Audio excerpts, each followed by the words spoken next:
ফিলিস্তিনিদের প্রতি অবর্ণনীয় নির্যাতনের প্রতিবাদ জানিয়ে যুক্তরাষ্ট্রের বিভিন্ন বিশ্ববিদ্যালয়গুলোতে শিক্ষার্থীদের তীব্র আন্দোলন চলছে।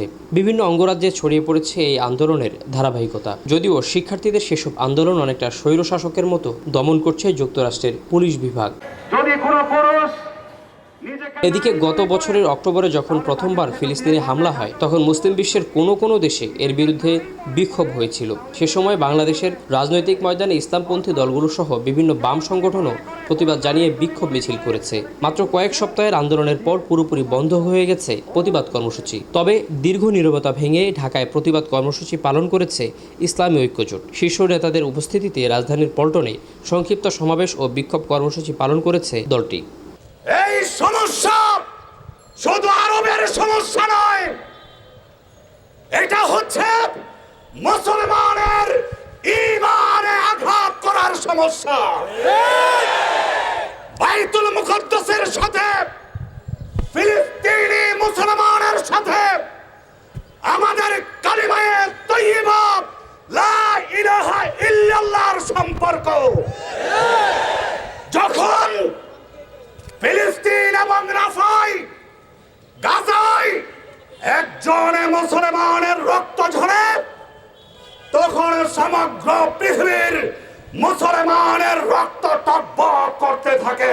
এতে মুসলিম জাতীয়তাবাদের বিষয়টি লক্ষ্য রেখে মুসলিম জাতিসংঘ গঠনের দাবি তোলা হয়। মুসলমানদের নিরাপদ জায়গাগুলিকে মাটির সাথে মিশিয়ে দেওয়ার জন্য যত ধরনের অস্ত্র লাগে তা দিয়ে ভরে রেখেছো, আর এখন পৃথিবীর মানুষকে দেখাইতে চাও যে আমরা অস্ত্র দেওয়া বন্ধ করে দিয়েছি। ভুলে যেও না, আমেরিকাকে আমরা ভয় করি না। ইসলামী ঐক্যজোট, মুফতি আমিনের সৈনিকেরা, রুহানি সন্তানেরা পৃথিবীর কোন শক্তিকে ভয় করে না, তোয়াক্কা করে না। এদিকে সরকারের প্রতি ফিলিস্তিনিদের জন্য সমর্থন অব্যাহত রাখার পাশাপাশি আরও কঠোর পদক্ষেপ নেওয়ার আহ্বান নেতৃবৃন্দের। ইসরায়েলি হামলা বন্ধ করার জন্য যত ধরনের সহযোগিতা, যত ধরনের পদক্ষেপ নেওয়া দরকার আপনি সরকার বাহাদুর নেবেন। এতে আমাদের যদি করণীয় থাকে বলবেন।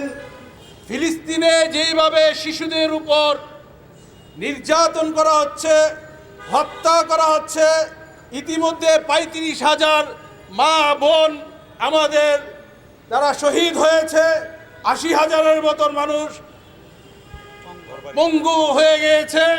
সুফিয়ান ফারাবি, নূর নিউজ, ঢাকা। মন্ত্রী সাহেব কি বলবেন তার